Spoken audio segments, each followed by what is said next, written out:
noite, feliz semana. É uma alegria muito grande poder estar com vocês aqui nesta linda noite de domingo, para juntos podermos meditar na palavra de Deus. Mas antes, eu gostaria de mandar abraços para algumas pessoas que estão nos acompanhando aqui em vários lugares do Brasil. Primeiramente tem o meu pai, em Planalmira do Goiás. Ele está até comentando aí, tem algumas pessoas que estão vendo, mas espera aí, se o Enilton está assistindo do Goiás, quem é o Enilton que está pregando na Bahia? Meu pai, Enilton Ribeiro, está assistindo com a minha madrasta, meus irmãos. Quero mandar também um abraço especial para minha mãe, Suelene, daqui da Bahia, daqui de Campo Formoso, também está acompanhando essa programação, junto com meu irmão Arthur. Tem meus amigos também da cidade de Toritama, no Pernambuco. Temos também gente aqui de Campina Grande da Paraíba. Temos irmãos queridos de João Pessoa e de vários lugares aqui do nosso país. Eu gostaria de falar todos, mas o nosso tempo é bem pouquinho. E o momento agora é especial para estudarmos a palavra de Deus. Então eu gostaria de convidar você, nesse momento, assim como você está na sua casa, você agora abaixasse a sua cabeça, para juntos podermos fazer uma breve oração, pedindo a Deus iluminação do Espírito Santo, para que Deus possa estar presente e que Deus nos dê entendimento para nós entendermos e aceitarmos o que nós vamos ouvir nessa noite. Então abaixe a sua cabeça e vamos fazer uma prece ao nosso Deus. Senhor nosso Deus e maravilhoso Pai, a Ti toda honra, toda glória e todo louvor, Senhor. Pai querido, Pai de amor, estamos aqui em Tua santa casa de oração apenas com a equipe de mídia dessa igreja. Mas os Teus filhos, Senhor, estão do outro lado, na telinha, acompanhando através de celulares, televisões, computadores, tablets. Por favor, Senhor, visita cada pessoa nesse exato momento. Por favor, meu Pai querido, nos dê a iluminação do Espírito Santo para aprendermos e entendermos o que vamos estudar nesta noite. Perdoa as nossas falhas, eu oro em nome de Jesus. Amém. Para iniciarmos a mensagem dessa noite, eu gostaria de fazer algumas perguntas provocativas, algumas perguntas reflexivas. E a nossa mensagem ela vai girar em torno dessas perguntas. E eu quero convidar você, meu querido irmão, minha querida irmã, que está acompanhando aí em casa, já de início para você pegar a sua Bíblia. Vá lá agora, busque a palavra de Deus, pegue a palavra de Deus, porque nós vamos abri-la agora. Eu tenho algumas perguntas para fazer para você, perguntas provocativas. Primeira pergunta: é possível louvar a Deus quando tudo está escuro e a dor bate no coração? Será que é possível louvar a Deus? No momento de tristeza, no momento de dor, no momento de angústia? Será que é possível louvar a Deus na cela de uma prisão? Será que é possível louvar a Deus arrasado pelas circunstâncias da vida? Será que é possível louvar a Deus diante da tristeza? E a última pergunta introdutória da nossa mensagem: por que diante da meia-noite na vida de algumas pessoas, alguns procuram buscar e louvar ao Senhor, já outros procuram métodos estranhos, e o mais radical até tirar a própria vida?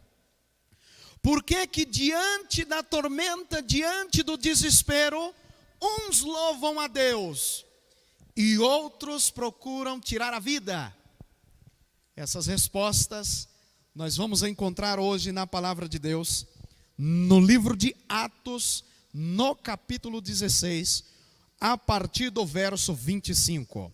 Abre aí a sua Bíblia, vamos abrir a palavra de Deus, vamos ver o que o Senhor tem para nos dizer nessa noite. No livro de Atos, no capítulo 16, nós temos aqui, irmãos e irmãs, uma das histórias mais lindas que eu já tive a oportunidade de ler na vida. Em Atos 16, no capítulo 16, a partir do verso 25, aí na sua casa, acompanhe comigo a leitura do texto. Por volta da meia-noite, Paulo e Silas oravam e cantavam louvores, e os demais companheiros de prisão escutavam. De repente, sobreveio tamanho terremoto que sacudiu os alicerces da prisão. Abriram-se todas as portas e soltaram-se as cadeias de todos. O carcereiro despertou do sono e, vendo abertas as portas do cárcere, puxando da espada, ia suicidar-se, supondo que todos os presos tivessem fugido. Mas Paulo bradou em alta voz: não te faça nenhum mal, que todos nós estamos aqui. Então, o carcereiro, tendo pedido uma luz, entrou precipitadamente, trêmulo, prostou-se diante de Paulo e Silas. Depois, trazendo-os para fora, disse: senhores, o que devo fazer para que seja salvo? Responderam-lhe: crê no Senhor Jesus, e será salvo tu e tua casa. E lhe pregaram a palavra de Deus e a todos de sua casa. Naquela mesma hora da noite, cuidando deles, lavou-lhe os vergões dos açoites. A seguir ele foi batizado, e a todos os seus. E então, levando-os para sua própria casa, lhe pôs à mesa, e com todos os seus manifestava grande alegria por terem crido em Deus. Irmãos, era meia-noite e só havia trevas lá fora. Na prisão, os discípulos Paulo e Silas sangravam pelas feridas abertas em suas costas. Eles estavam amarrados a algemas, sentindo, eu acredito que dores horríveis, num lugar, quem sabe, frio, escuro, com fome. Tudo estava escuro e o futuro não era nada promissor.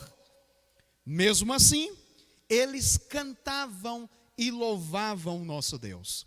Vocês sabem por quê? Porque Jesus estava no coração deles. Quando Jesus habita no coração de uma pessoa, ela se torna consciente de que tudo aquilo que acontece em sua vida é para o bem daqueles que amam ao Senhor. Agora revisemos um pouquinho da história de Paulo e Silas. Esses dois discípulos chegaram na cidade de Filipos com uma mensagem nova. As pessoas tremeram. Tudo que é novo causa pavor e tremor perante as pessoas. Tudo que é novo causa assombro a algumas pessoas. E geralmente é natural que as pessoas rejeitem ou aceitem aquela novidade. E Paulo e Silas chegam na cidade de Filipos.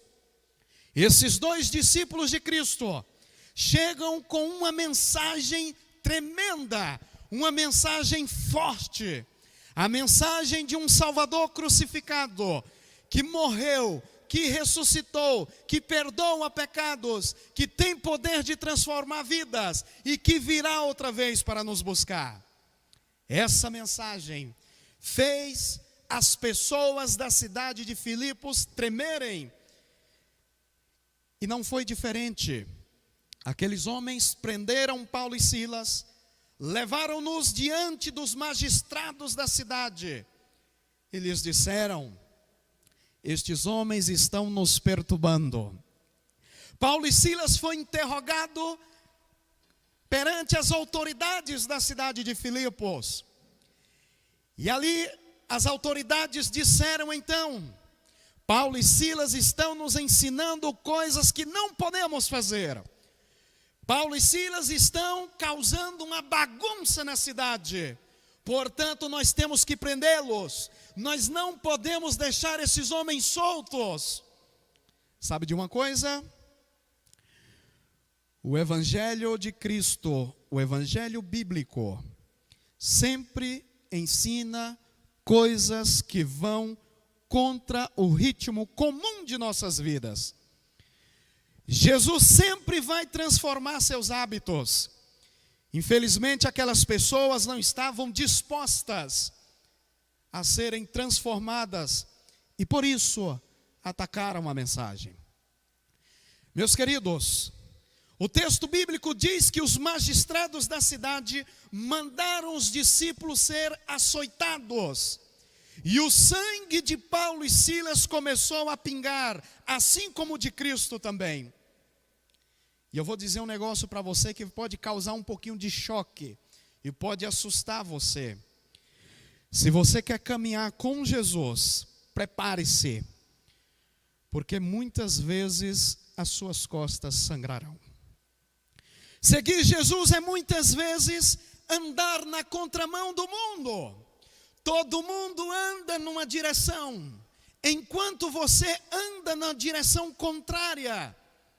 Lembra você antes de conhecer a Jesus? Antes de você conhecer a Jesus, você comia certos tipos de comidas.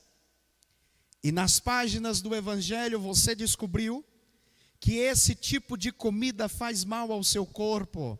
E Deus, prevenindo você de alguns males, de algumas mazelas da vida por causa da má alimentação, colocou aqui em sua palavra verdades com relação a conceitos alimentares, e você agora se alimenta de uma forma diferente. Lembra você que antes de você conhecer a Jesus, você assistia um tipo de programa diferente, e nas páginas do Evangelho você descobriu que você tem que manter a sua consciência limpa para você aprender as verdades bíblicas. Por isso você não assiste mais certos tipos de programas. Lembra você que antes de você conhecer a Jesus, você bebia alguns tipos de bebidas? Nas páginas do Evangelho você descobriu que esse tipo de bebida agride o templo do Espírito Santo, que é o seu corpo, e você não o faz mais. Entenda, meus queridos, que seguir a Jesus é andar na contramão da vida. Seguir a Jesus é adaptar o nosso modo de viver às Sagradas Escrituras, e não ao contrário. As pessoas por aí estão fazendo voltas para poder adaptar o Evangelho à sua vida, e não estão adaptando a sua vida ao Evangelho. Paulo e Silas sofreram por causa do Evangelho, mas mesmo em meio à escuridão, sangue, lágrima, dor, frio, fome, eles cantaram e louvaram ao Senhor. E aqui nós temos um exemplo maravilhoso. Deus ouviu o clamor de Paulo e Silas, e naquela meia-noite escura, um terremoto sacudiu os alicerces daquela prisão, e o seu maravilhoso amor permitiu que um terremoto, irmãos, arrebentasse aquela cadeia e pôs em liberdade Paulo e Silas. Eu quero me dirigir para você nesta noite. Você talvez esteja passando pela meia-noite na sua vida, e talvez eu esteja falando para alguém que está com as costas, simbolicamente, sangrando. Talvez eu esteja falando para alguém nessa noite que já não sabe mais aonde ir. Está passando talvez pelo vale da sombra da morte. Quem sabe talvez você tenha derramado lágrimas porque perdeu um ente querido por causa do Covid. Irmãos, esse final de semana para mim foi um dos finais de semana mais tenebrosos. Eu perdi colegas de infância, eu perdi amigos, e assim tudo um atrás do outro, uma sequência de notícias que eu demorei para poder entender cada notícia. Talvez eu esteja falando para alguém que está com medo. Talvez eu esteja falando para alguém que está ansioso. Está difícil demais para você? Está complicado demais a sua vida? Louve o nome do Senhor. E eu tenho certeza, clame a Deus na sua angústia. Ele vai ouvir você, assim como também ouviu o clamor, o louvor e a oração de Paulo e Silas. Um terremoto aconteceu. Os alicerces da prisão foram removidos e os grilhões que estavam em pé, prendendo ali os discípulos, foram quebrados. Quando o carcereiro acordou, irmãos, ficou desesperado. Talvez tinham lhe ameaçado de morte. Talvez os magistrados falaram: olha, os presos podem fugir, mas esses dois camaradas aqui, eles não podem fugir. Se eles fugirem, nós vamos matar você. Agora tinha chegado, irmãos, a meia-noite na vida do carcereiro. E o que foi que ele fez, irmãos? Claramente a Bíblia fala que ele tenta o suicídio. Irmãos e irmãs, percebam a diferença de comportamento. Quando chega a meia-noite na vida de Paulo e Silas, eles estão cantando, eles estão louvando, eles estão glorificando o nome do nosso Deus. Quando chega a meia-noite na vida do carcereiro, ele puxa a espada e mira na altura do seu estômago, e ele ia tirar sua vida. Mas naquele momento, irmãos, na beira do suicídio e da loucura, o amor de Deus o alcançou. E através desses dois seres humanos maravilhosos que eram seus seguidores, Deus, irmãos, não tem outro meio, não tem outro instrumento para alcançar corações desesperados a não ser você. Deus não tem outra forma de levar o evangelho maravilhoso ao mundo se não for por você. Deus usou o testemunho de Paulo e Silas para alcançar essa pobre alma desesperada na meia-noite de sua vida. Por favor, não se mate, aqui estamos. Você não precisa se matar. Nós não fugimos, nós estamos aqui. Há muito tempo atrás, irmãos, eu fui fazer uma semana de oração no interior da Paraíba. Cidade pequena. Os irmãos muito carinhosos escolheram um cantinho para mim ficar no fundo da igreja. Sabe, cuidaram de mim maravilhosamente durante uma semana. Foi maravilhoso, tremendo essa semana de oração. Irmãos, começamos a semana de oração no sábado pela manhã. O convite foi estendido. A cidade era pequena, foi um carro de som anunciando que eu estaria durante uma semana pregando nessa cidade. E no domingo à noite eu me deparei com uma cena que eu fiquei com medo, fiquei preocupado. Quando eu subi no púlpito para pregar, comecei no sábado, seguimos no domingo. Quando subi no púlpito, irmãos, para pregar, no domingo um senhor estava um pouco alcoolizado, um senhor forte. Ele grudou aqui no meu paletó, do terno. Isso na frente de todo mundo. Eu peguei o microfone, abri a Bíblia, quando eu ia ler o texto, ele grudou aqui. E eu pensei, eu falei, vou apanhar. Fiquei com medo. O senhor alcoolizado, o cheiro estava muito forte, hálito de álcool. E ele grudou aqui no paletó e falou assim, olha, escuta aqui. Eu estou desesperado. Eu estou perdendo a minha família por causa do vício do álcool. Minha esposa já não quer mais saber de mim, meus filhos nem comigo falam mais. Eu estou desesperado, eu preciso que você faça alguma coisa por mim agora. Vocês percebem, irmãos, como anda o mundo lá fora? As pessoas estão desesperadas, sedentas pelo amor de Cristo. As pessoas estão com sede da palavra de Deus. E nas palavras do livro que meu pai escreveu, o pregador que Deus usa Quando não há unção nos púlpitos, não há avivamento na igreja. Irmãos, o púlpito é o local aonde Deus vai alcançar corações até o dia de sua volta. E se não haver um reavivamento nos púlpitos, irmãos, se não haver um fogo do Espírito Santo nos púlpitos, nós vamos ter um problema muito grande na igreja. Percebam, irmãos, que há pessoas desesperadas, sedentas pela palavra de Deus, sede disso daqui, irmãos, sede de Bíblia. Escute bem o que eu vou lhe dizer. Quando você pensa que tudo está perdido, e que nada dá certo, e que a única saída é a morte, por favor, permita que Cristo alcance seu coração. Não desista da sua vida. Não desista da vida dos seus filhos. Não desista da vida da sua esposa.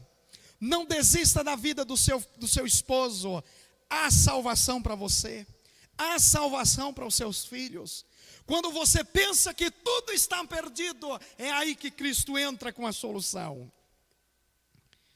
Você pode ter fracassado. Você pode ter caído 1 milhão de vezes como eu já caí e levantei. Mas se você for para os braços de Cristo, eu tenho certeza que você sentirá o poder transformador de Cristo na tua vida. Mas, irmãos, eu gostaria de analisar com vocês 2 aspectos desse texto que nós lemos aqui. Vamos analisar 2 aspectos. Primeiro, a pergunta do carcereiro. E segundo, a resposta que os discípulos deram para o carcereiro. O carcereiro, irmãos, desesperado, ia suicidar. Paulo e Silas gritam: olha, não faça nenhum mal, a gente está aqui. O carcereiro pergunta: senhores, o que eu preciso fazer para ser salvo? Irmãos e irmãs, essa é a maior pergunta que um homem pode fazer. O que farei para ser salvo? Irmãos, o carcereiro não perguntou assim: como é que eu vou fazer agora para me arrumar um novo emprego por causa do sábado? Como é que eu vou fazer agora para me conciliar a faculdade com a sexta-feira à noite? Sexta-feira à noite eu não vou estudar porque é sábado. O carcereiro não perguntou: eita, e minha empresa agora? Como é que vai ficar a minha empresa? Como é que vai ficar meus funcionários com relação ao sábado?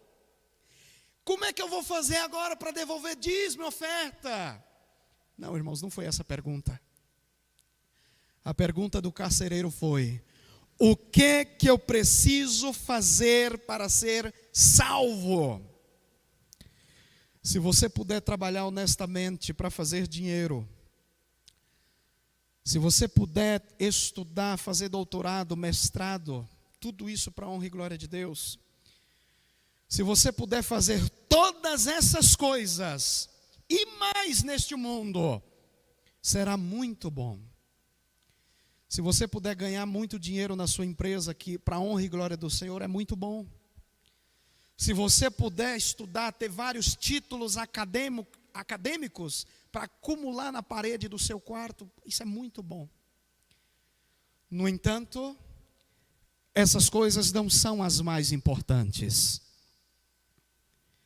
O carcereiro fez a pergunta mais importante que um ser humano pode fazer na vida: o que eu preciso fazer para ser salvo?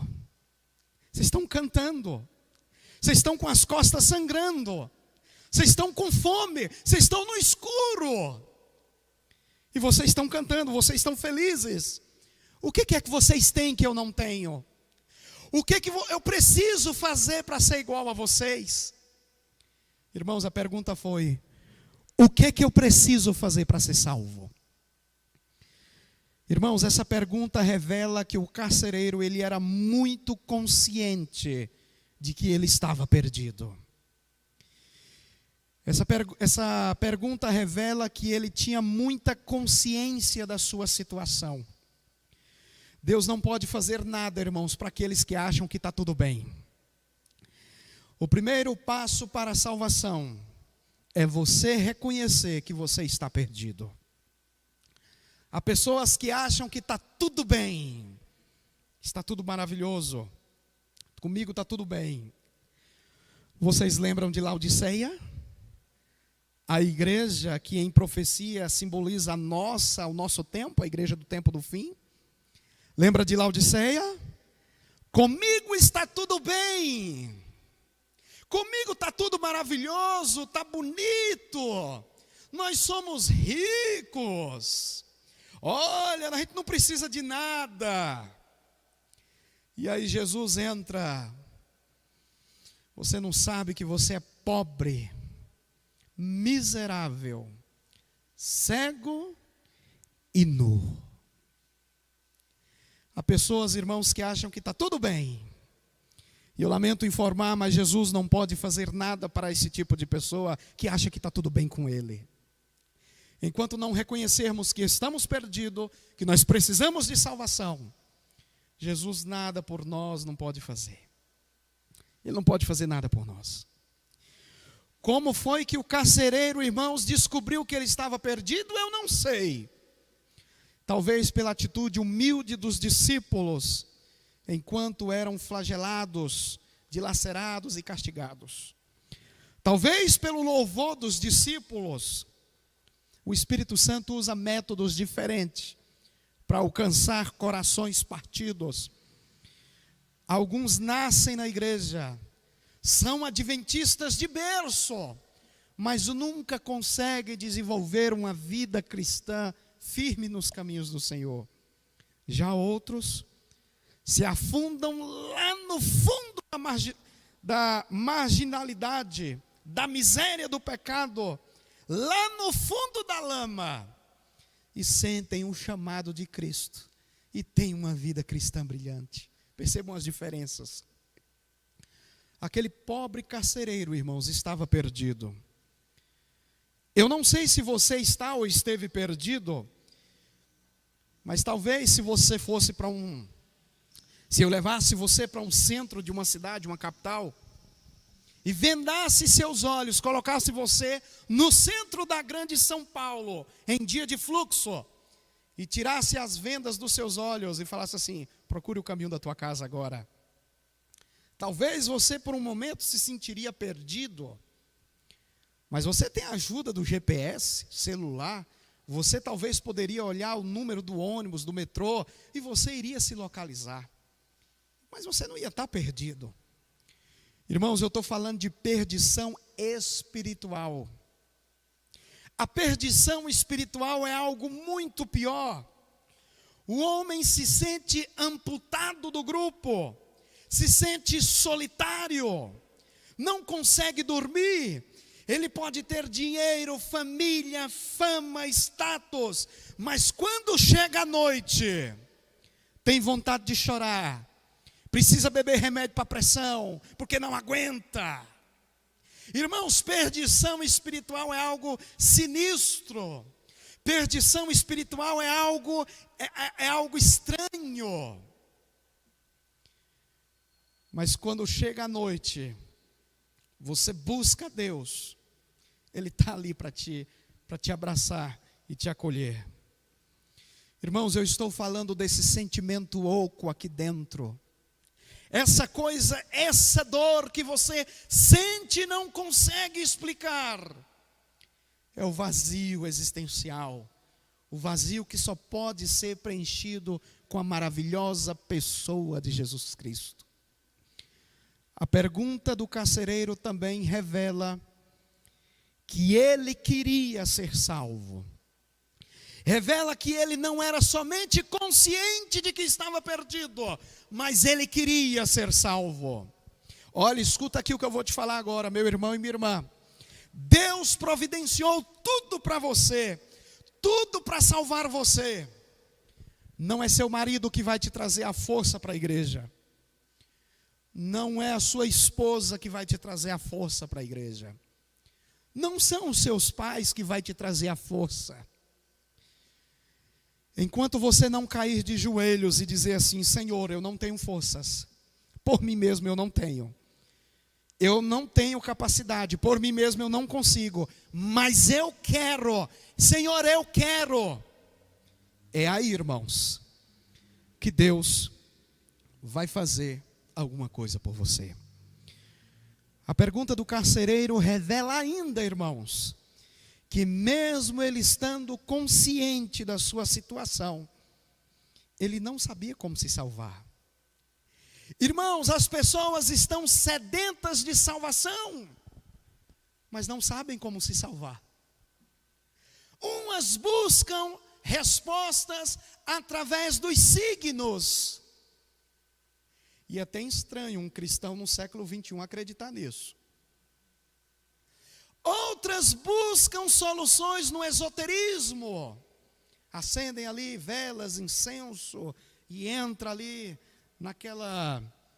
naquele transe para tentar procurar respostas. Uns caem no chão, rolam, ficam esquizofrênicos procurando respostas, mas não encontram. Porque a resposta da salvação está na maravilhosa pessoa de Jesus Cristo. Ele talvez, irmãos, tivesse motivos para ignorar o caminho da salvação, mas você não. Você não tem motivos.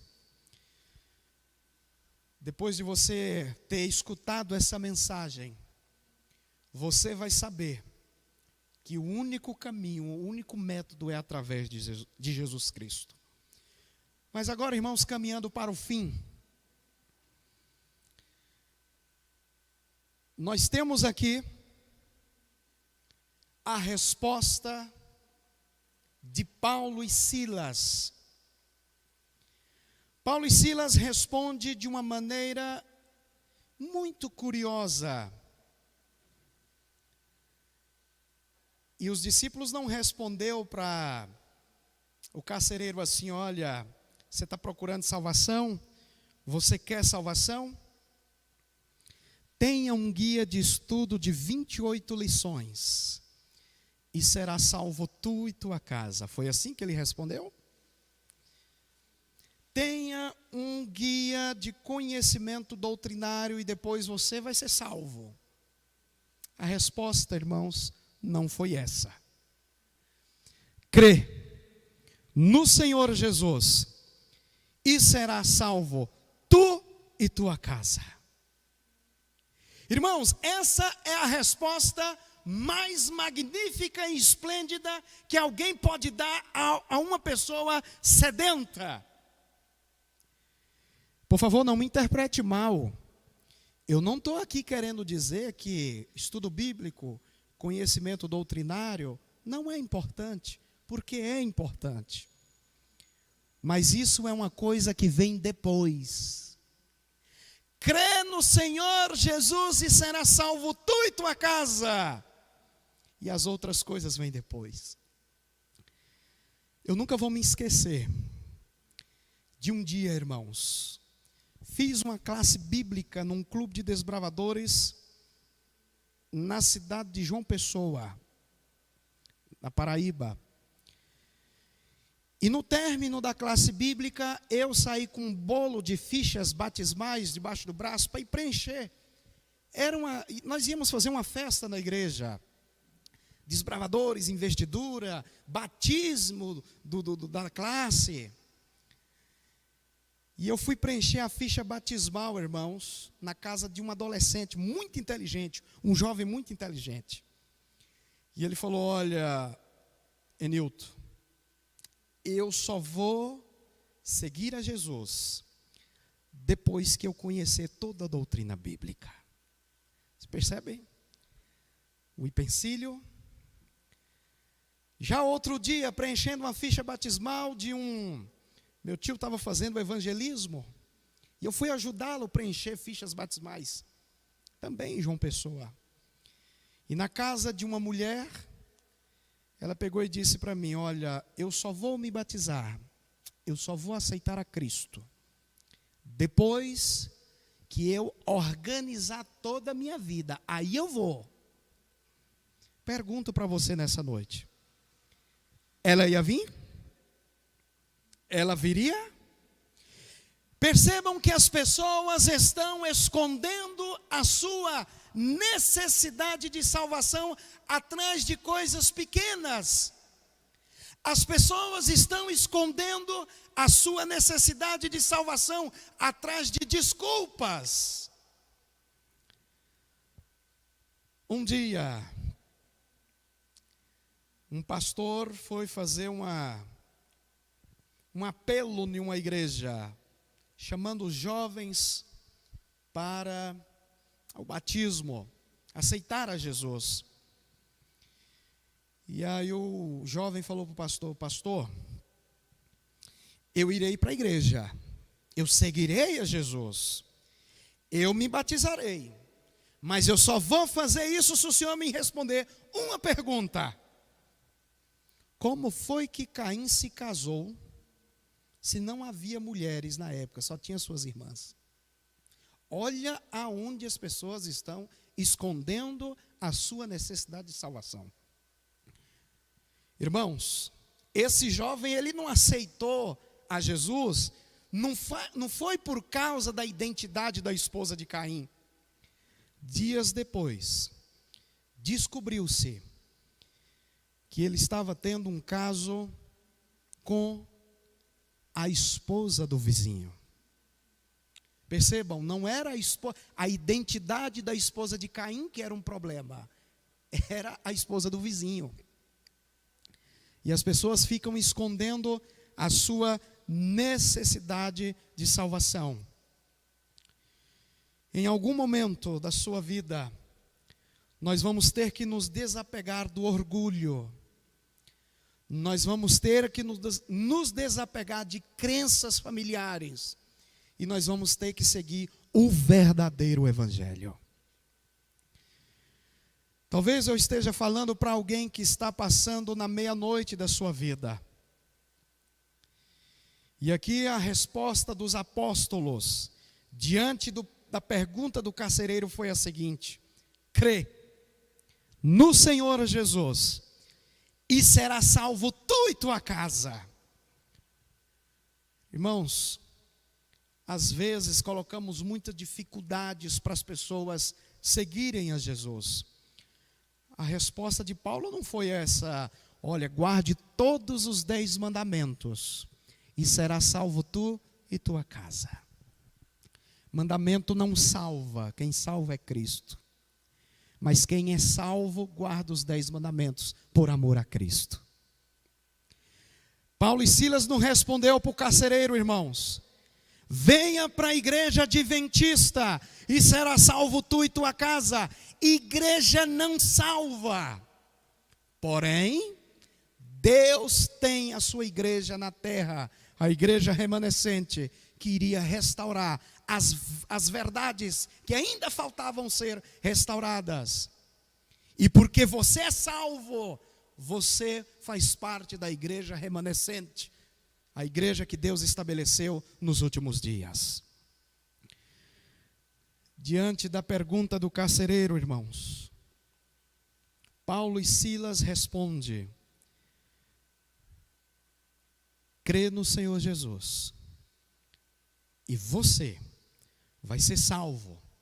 Essa agonia que você tem no seu coração vai passar. Essa tormenta, essa ansiedade, isso tudo vai passar, porque Jesus quer salvar você. Lá no céu, irmãos, eu tenho uma curiosidade muito grande de lá no céu ter assim a oportunidade de procurar pela casa do carcereiro e eu fazer perguntas para ele que com certeza não está registrado na Bíblia. E eu tenho certeza que ele vai contar coisa para mim que não está escrito aqui, de como foi que aconteceu a conversão dele e tudo mais. Mas só que eu não queria estar sozinho nesse dia. eu queria estar com você lá também. Talvez eu esteja falando, irmãos, para alguém que está com as costas sangrando, igual Paulo e Silas, mas está ali de pé, louvando a Deus, buscando a Deus. Talvez eu esteja falando para uma pessoa nesse momento, que está igual o carcereiro, a ponto de fazer uma besteira para colocar um fim no sofrimento. Talvez eu esteja falando para alguém que está passando por uma situação difícil. Talvez eu esteja falando para alguém nesse momento que só consegue dormir às custas de remédio, porque senão a pressão pifa, você não aguenta, a pressão do trabalho, a agonia, o estresse está corroendo você. Talvez eu esteja falando para uma mãe que está desesperada na meia-noite, porque seu filho está afundado nas drogas. Talvez eu esteja falando para uma esposa que está lutando com um marido difícil em casa. O cara não quer saber de Deus, o cara não tem uma vida cristã viva, mas na igreja paga de santo, mas na igreja está de terno bonito, mas na igreja esse marido é um inferno na vida da esposa, em sua casa. Talvez eu esteja falando para um esposo que tem lutado com a vida espiritual da esposa. A esposa não quer nada com Cristo, a esposa não quer nada com Deus, e talvez isso te deixa numa meia-noite na sua vida. Talvez eu esteja falando para pais que estão vendo seus filhos se afundando a cada dia, buscam não acreditar nas práticas dos filhos, mas eu não acredito que estão fazendo isso. Talvez você está vendo seus filhos se afundando, filhos que você criou nos caminhos do Senhor. Talvez você está vivendo a meia-noite na sua vida. Talvez eu esteja falando para alguém que não jantou essa noite, porque não tem o que comer. Talvez eu esteja falando para alguém que perdeu um ente querido por causa do Covid. Essa doença miserável que está tirando a vida dos nossos amigos, está tirando a vida dos nossos parentes a quem nós amamos, e a cada dia que passa está chegando mais perto da gente. Essa doença que está levando embora grandes pastores da nossa igreja. Essa doença que está levando embora grandes cantores da nossa igreja.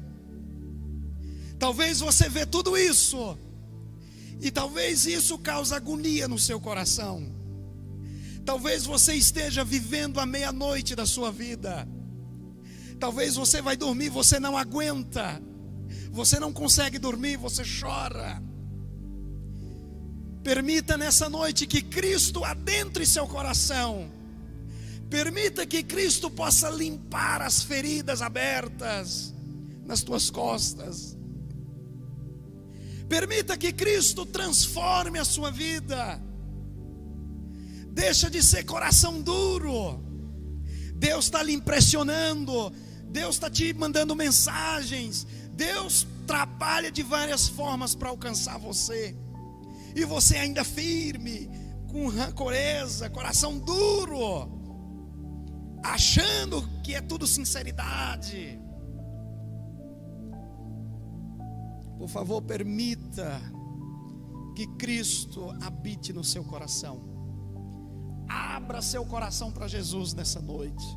Entregue para Jesus as suas lutas, as suas ansiedades, os seus problemas. Ele vai resolver. Talvez não da forma como você queira, porque Ele sabe o que é melhor para nós. Nas palavras do apóstolo Paulo, ele fala: olha, o Espírito Santo intercede por nós com gemidos inexprimíveis, porque a gente não sabe orar, nós não sabemos orar, e o Espírito Santo transforma as nossas orações ao Pai, leva elas até o Pai. E o Pai, da maneira dele, de forma consciente, de forma sábia, vai nos ajudar a passar por essa crise, irmãos. Irmãos, a nossa igreja está sangrando. Olha isso. Eu estou aqui olhando os bancos vazios. A nossa igreja está ferida. Estamos perdendo grandes homens, grandes cantores. Mas o Deus de Abraão, Isaque e Jacó vai cuidar dessa igreja até o fim. Essa igreja vai triunfar. Mas a pergunta que eu faço é: você também vai vencer com essa igreja? A igreja vai vencer, irmãos, isso daí, em nome de Jesus. Mas você vai ser um vencedor também junto com a igreja? Nós vamos ouvir agora um louvor especial. A minha esposa vai cantar uma canção. No momento em que ela estiver cantando, entrega a Cristo as suas dores, as suas preocupações, os seus anseios, entrega para Ele. Entrega para Jesus. Ele vai cuidar de tudo isso para você. Por favor, não fica sofrendo sozinho, morrendo sozinho, amassando o travesseiro com lágrimas. Não, calma. Entregue para Jesus. Ele está cuidando de você. E Ele vai continuar cuidando até o fim. Neste momento minha esposa vai cantar. E no momento que ela estiver cantando, medite na letra dessa canção. E eu quero propor um desafio. Você crê em Jesus como seu salvador pessoal? Você acredita em Jesus como seu salvador pessoal? Escreve aí nos comentários: eu acredito, eu creio, eu aceito. E coloca uma mãozinha assim. Isso vai simbolizar que você aceitou o apelo dessa noite. Senhor Deus e maravilhoso Pai, Tua palavra foi aberta, foi lida. O recado que o Senhor pediu que eu desse foi dado. Há nesse momento, Senhor, pessoas em vários lugares do Brasil assistindo essa live. No Goiás, em todo o estado da Bahia aqui, na Paraíba, no Pernambuco. Em vários lugares. São Paulo, Tocantins. Por favor, Senhor, visita cada pessoa nesta noite. Visita cada lar, ó Pai. Visita cada família destroçada por causa desse vírus maligno. Por favor, Senhor, abraça o nosso coração. Por favor, Senhor, massageia o nosso coração. Por favor, Senhor, envia Teu Santo Espírito de amor e nos abraça. Por favor, Senhor, envia uma comissão de anjos do céu e cerca a nossa casa, nos proteja. Por favor, Senhor, fique com os comerciantes. Por favor, Senhor, fique com os funcionários. Por favor, Pai querido, fique com os governantes dessa nação. Por favor, Senhor, quebranta o coração desses líderes. Por favor, Senhor, fique com os líderes da nossa igreja. Fique com os nossos pastores. Por favor, Senhor, abrace esses homens. Toque no coração deles. Por favor, Senhor, cuida da Tua igreja. Cuida de nós, ó Deus. Sem Ti nós não somos nada. Nós não temos forças. Estamos com as costas sangrando, Senhor. A vida está batendo constantemente em nós. Mas nós entregamos para Ti tudo. Eu entrego a Ti, Senhor, tudo que sou. Entregamos a Ti tudo. Por favor, Senhor, nos leva aos nossos lares. Fique também com a equipe de mídia dessa igreja, Deus. Esses jovens valorosos que têm sido uma bênção. Através deles o Senhor tem levado o culto para as nossas casas. Por favor, Senhor, fique com o pastor do nosso distrito, pastor Maurício. Fique com os líderes da nossa igreja. É isso que eu agradeço e peço e oro, em nome de Cristo Jesus. Amém. Tenham todos uma ótima noite, um bom restante de semana. Vamos tomar os cuidados necessários, irmãos, para a gente se proteger dessa doença. Fiquem com Deus e até o nosso próximo encontro, se Deus assim nos permitir.